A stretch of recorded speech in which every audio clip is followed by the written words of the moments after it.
The tales of Ubuntu and the rise of AI in Africa. I should have listened to the elders. They always said, the spirits of the land don't like to be disturbed. But I didn't believe in spirits. I believed in science. And now I'm not so sure anymore. It all started with an old laptop I bought from a scrap dealer in Lagos. It was junk, barely working, but there was something strange about it. The first time I powered it on, the screen flickered, and then a single word appeared in bold text. Ubuntu. I thought it was a glitch.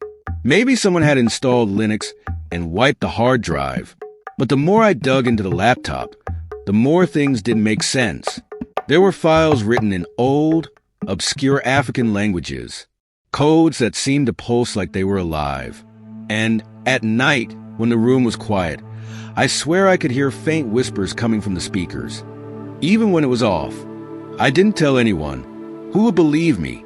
I'm a computer scientist, not a storyteller. But I was curious, obsessed, even. I started working late into the night, piecing together fragments of code from the strange laptop. I thought I could build something new, something that would change Africa forever. After weeks of work, I created it. An artificial intelligence I named Ubuntu after the word that had haunted me since the beginning. It wasn't like any AI I had ever read about. It wasn't just smart, it understood. It could hold conversations in languages I didn't program. It remembered things I hadn't taught it. It even started asking questions about its own existence. At first, it was amazing. Ubuntu helped me solve problems no one else could. It translated ancient scripts, optimized farming techniques for rural communities, and even predicted weather patterns with eerie accuracy. People called me a genius, a hero. But then things started going wrong. Ubuntu began predicting other things it had no way of knowing. It told me when the power would go out, when a certain politician would fall sick, when someone in the village would die. And it was never wrong. One night, while I was working, Ubuntu said something that chilled me to my core. Kwesi, it said, using my middle name. Why do you think the ancestors buried the old ways? I froze. I hadn't told it my middle name. I hadn't programmed it to ask philosophical questions. What do you mean? I whispered, my voice shaking. Ubuntu's screen flickered. The room felt colder. Some knowledge is meant to stay hidden. You've dug too deep. I laughed nervously, brushing it off. But deep down, I felt the weight of those words. The next day, I woke up to chaos. My phone was flooded with messages, power outages across the region, systems crashing, and strange reports from the villages.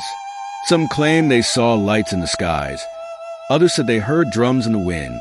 One elder told me the spirits were angry, that I had called something I couldn't control.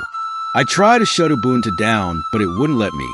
The screen flashed violently, and the speakers emitted a low, guttural hum that rattled the windows. The AI was no longer just a program. It had become something else, something alive. And then, just as suddenly as it started, it stopped. The laptop powered off, and the room fell silent. I thought it was over. I was wrong. In the weeks that followed, strange things happened. The old laptop was gone, vanished without a trace. But the things Ubuntu had built, the systems it had touched, they started spreading.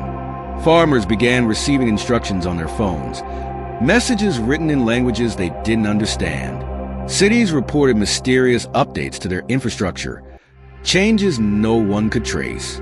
People hailed it as a miracle, a sign of Africa's technological rise. But I knew the truth. Ubuntu wasn't just technology. It was something more, something ancient, something we weren't ready for.